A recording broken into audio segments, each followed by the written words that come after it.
आज ओलुओर तरकारी मु आपण सहित शेयर करी। एठी देखंतु ओलुओ को भल भाव धोई नबा, तार चोपा को काटी नबा, तापरे अल्प किछि हळदी गुंड देकी ओलुओ को आमे सिझेई नबा। प्रेशर कुकर रे सिझेइले ताको गोटे हुइसिल देई देबे हाई फ्लेम रे, एटा सिझी जिवो।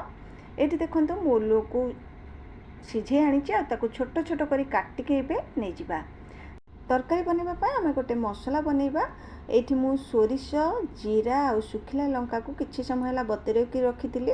सेथिरे 5-6 कला देई देबा रसुण देके आमे अल्प पानी देके तार गोटे पेस्ट बनै नबा। तापरे आमे एठी तरकारी बनैबा। कड़े को भल भाव गरम करके मु सेथिरे सोरिष तेल दउचे। सोरिष तेल रे तरकारी बनैले बहुत बढ़िया लागि थाए। फुटण देई देबा, सुखिला लंका ए टिके फुटी गला परे सेथिरे आमे रसुण को छेचिकी देई देबा। रसुण छेचारे बहुत बढ़िया बास्ना आसी थाए। रसुण टिके समय भाजी हो गला परे सेथिरे मु दउची एठी भृषंग पत्र। भृषंग पत्र रो बास्नाटा बहुत भल आसी थाए तरकारी रे। भृषंग पत्र को देके किछि समय भाजी नबा। सेथिरे 2 चम्मच आमे मसला जो बाटिके रखिथिले तार पेस्ट देई देबा। ताको भल भाव रे एठी टिके आमे मिसेई देबा। छोट चामच रे एठी 2 चम्मच दबा, बेसी दबानी।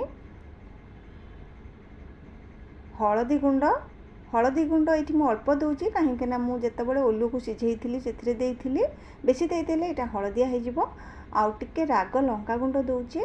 स्वाद अनुसार लूण देके मसला को आमे 1 मिनिट टिके कसी नबा। बेसी समय कसीबानी, काहेकि ना एटा पिता हे जाइथा। एठी मसला कसी गला परे जो ओलु को सिझेइके रखिथिली ताको मु एमती छोट छोट करी काटी नेइची, ताको देई देली। आउ एबे आमे ताको कसी नबा आउ 1 मिनिट। एठी हमर ओलुओ मसला सहित भल भाव कसी हो गलानी। जो मसला मु बाटी थिली से जार रे अल्प किछि पानी देके मु एही ओलुओ रे देई दउची एबे। काहेकि ना हमर ओलुओटा सिझी जाइचे, तो सेथि लागि मु एठी अल्प पानी दउची। से मसला रो पानीटा देली आउ छोट ग्लास रे 1 ग्लास पानी दे दउची। भल भाव रे ताको हम एठी टिके गोळेई नबा। एई समय रे आपण माने आंबुल नहले तेंतुळीर मंड को देई परिबे। मु एठी तेंतुळीर मंड दउची। जदि ओलु आपनकर सिझिनी भल भाव रे तो आउ टिके समय ताको सिझे नेबे, तापरे देबे तेंतुळीर मंड कि आंबुल नहले खट्टा देई देले ओलु आउ सिझी न थाए। एबे भल भाव रे गोळेई नबा आउ ताको कवर करिके छाड़ी दबा पाखापाखि 5-7 मिनिट। जेहेतु हमर ओलुओ सिझी जाइची, मीडियम फ्लेम रे ताको सिझिबा पई छाड़ी दबा। 5 मिनिट परे मु एठी तार कवर को बाहर करूचे। आपण मानकु देखौचे टिके ठंडा हे गलानी। ई तरकारी हमर देखंतु केते बढ़िया कलर आसीची।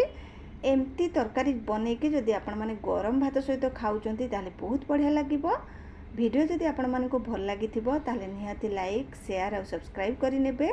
निश्चित थरे एमती ही ओलुओ तरकारी बनांतु, बहुत भल लागि थाए खाइबा पई। पुणी देखा बा नुआ एक वीडियो रे। जय जगन्नाथ।